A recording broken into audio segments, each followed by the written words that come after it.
Congratulations to all of the award winners tonight. I so much appreciate the invitation to speak here tonight. If I'm a bit winded, it's because I've been taking the stairs all day. I've developed an aversion to elevators. I saw Suzanne Malveaux and the CNN camera next to an elevator in the Russell Building this morning, and I got nervous. This morning, Chris Coons even suggested there's surely got to be room for a television show that goes along the lines of Jerry Seinfeld's Comedians in Cars Getting Coffee. Some decaffeinated version like Senators in Elevators with Advocates. So wait for that one. There's an old joke that says when you're serving in the House of Representatives, you run toward the press at every opportunity. When you're in the Senate, you run away from the press as fast as you can. My experience has been, that's not a joke, that's an axiom. Let me get serious for a couple of minutes here. I'd like to say a few words tonight about the search for truth, which is what all of you here tonight are all about. It's what defines your profession. Near the beginning of the document that made us free, our Declaration of Independence, Thomas Jefferson wrote, "We hold these truths to be self-evident." So from our very beginnings, our freedom has been predicated on truth. The founders were visionary in this regard, understanding well that good faith and shared facts between the governed and the government would be the very basis of this ongoing idea of America. Without truth and a principled fidelity to truth and shared facts, our democracy will not last. Over the past few years, we've seen the truth, objective, empirical, evidence-based truth, more battered and abused than at any time in our history. The term alternative facts has been enshrined into the American lexicon. We've seen an unrelenting daily assault on the constitutionally protected free press, an assault that is as unprecedented as it is unwarranted. I would say that the truth has well been accosted,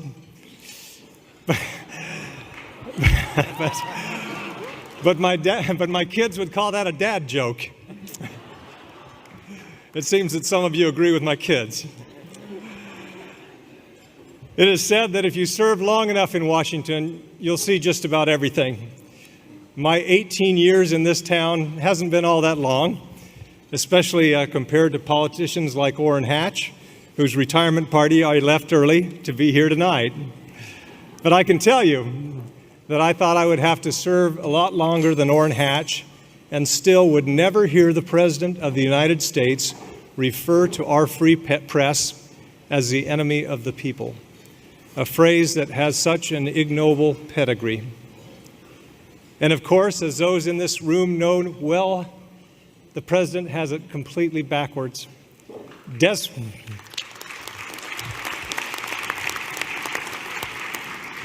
Despotism is the enemy of the people.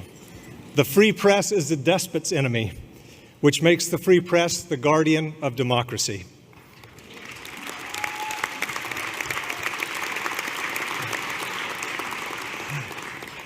The careless use of the term fake news is not just injurious to the body politic, it puts journalists in real danger. Those of us who travel overseas, especially to war zones and other troubled areas around the globe, frequently encounter members of the U.S.-based media who risk their lives, some lose their lives, reporting on the truth. To dismiss their work as fake news is an affront to their commitment and their sacrifice.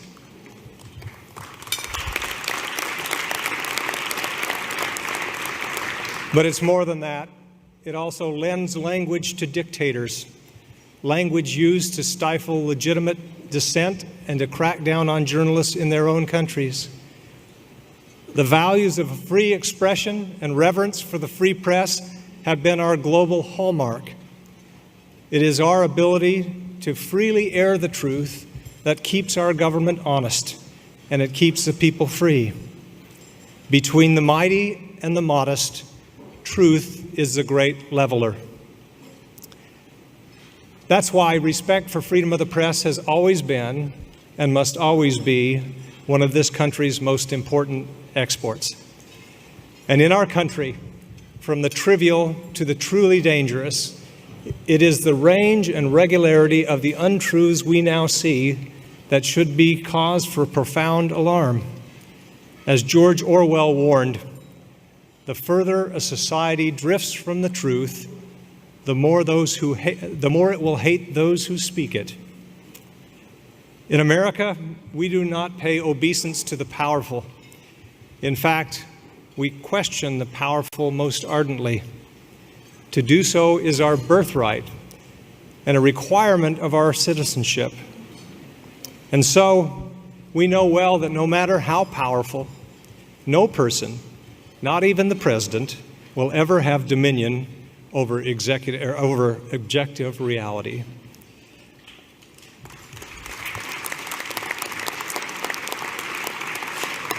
Of course, the major difference between politicians and the free press is that the press usually corrects itself when it makes a mistake.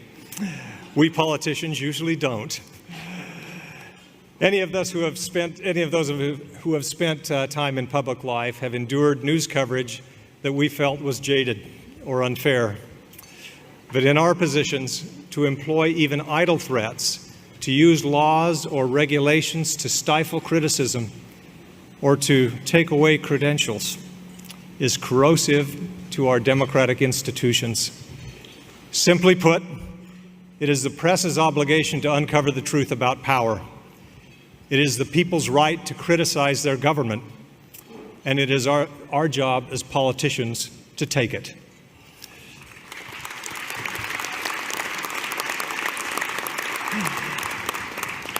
The question of why the truth is now under such assault may well be for historians to determine. But for those who cherish American constitutional democracy, what matters is the effect on America and her people, and her standing in an increasingly unstable world that is made more unstable by this parsing of truth. What matters is the daily disassembling of our democratic institutions. If we compromise the truth for the sake of our politics, we are lost.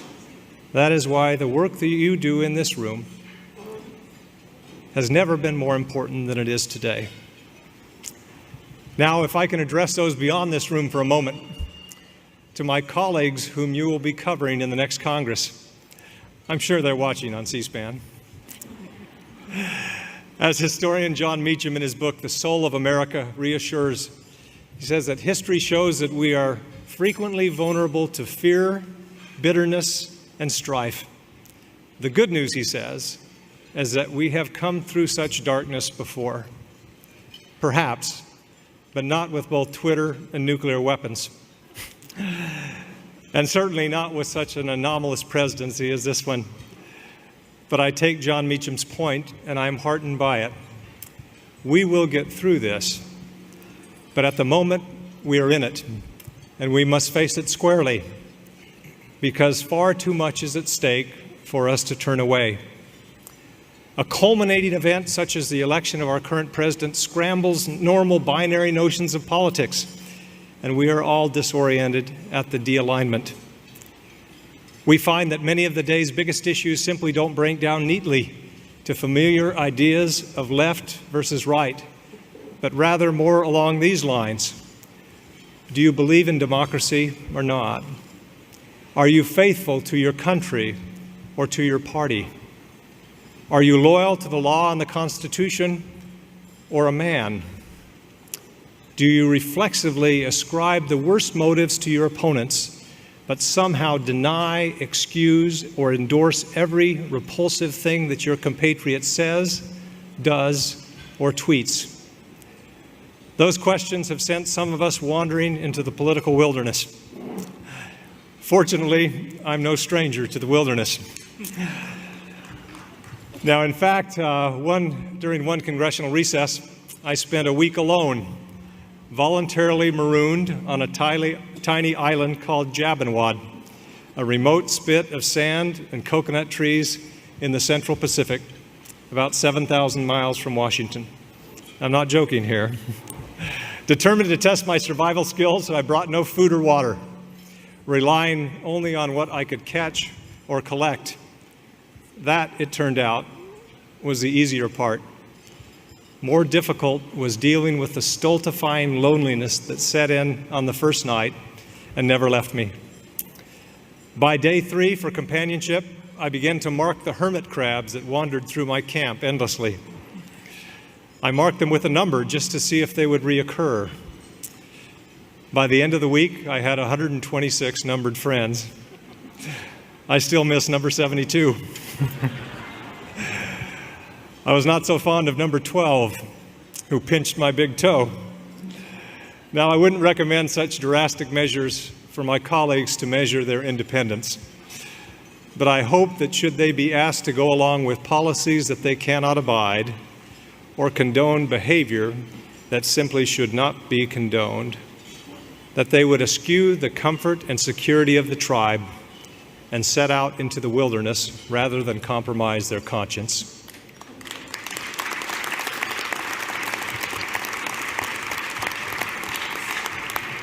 I would urge them to challenge partisan assumptions regularly, recognize the good in their political opponents, apologize every now and then, admit to mistakes, forgive and ask forgiveness, listen more, speak up more.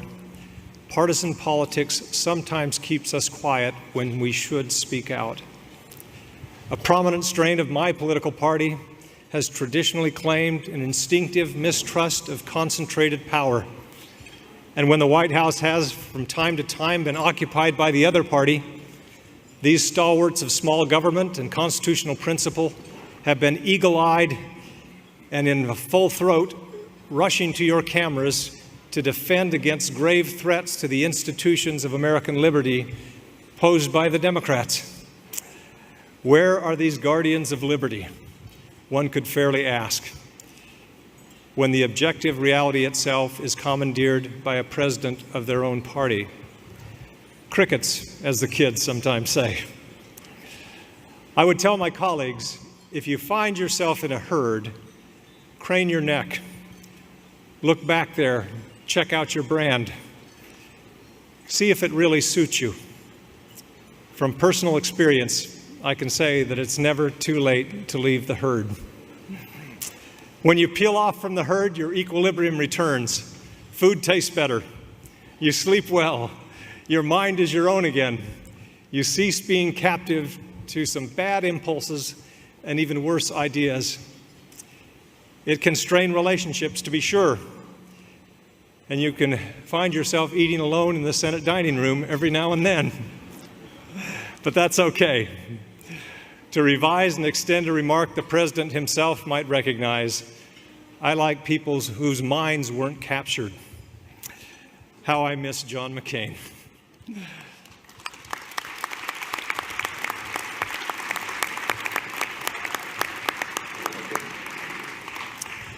Now, if you will indulge me for just a minute while I talk about my beloved state of Arizona. Nearly a century ago, or a century and a half ago, Brigham Young sent my great-great-grandfather, William Jordan Flake, from Utah to settle in northern Arizona. He started a community, and after the arrival of a man named Erastus Snow, the town was named Snowflake for the two of them.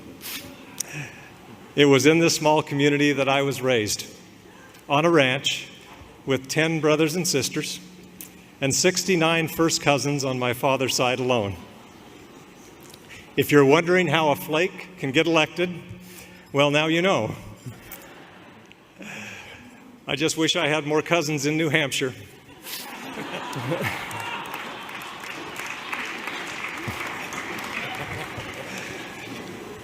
Back in those early days, Snowflake was very much still part of the Wild West. A few years after its founding, William Jordan's son, James Madison Flake, my great-grandfather, was deputized along with his brother Charles to arrest an outlaw. They did so, but not before the outlaw killed Charles and wounded my great-grandfather, James Madison.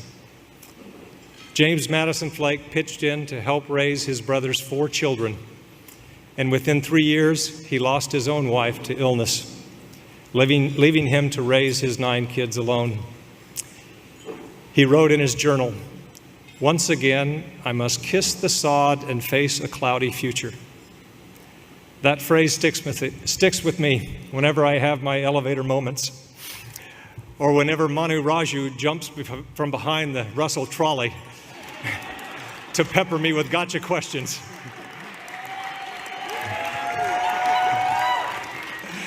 You know it's true, Manu.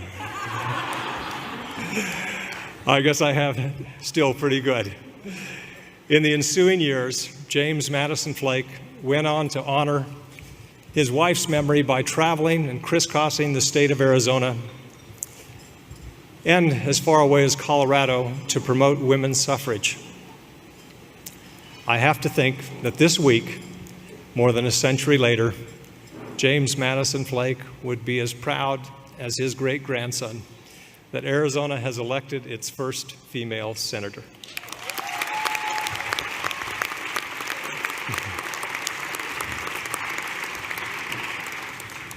Let me close by thanking all of you for the important work that you do. For the past 18 years, I've run toward you, and I've run away from you. And I've enjoyed, well, almost every minute of it. The work you do here is more important than ever, and you do it well. Please keep doing it. And lastly, and most sincerely, go get him Accosta.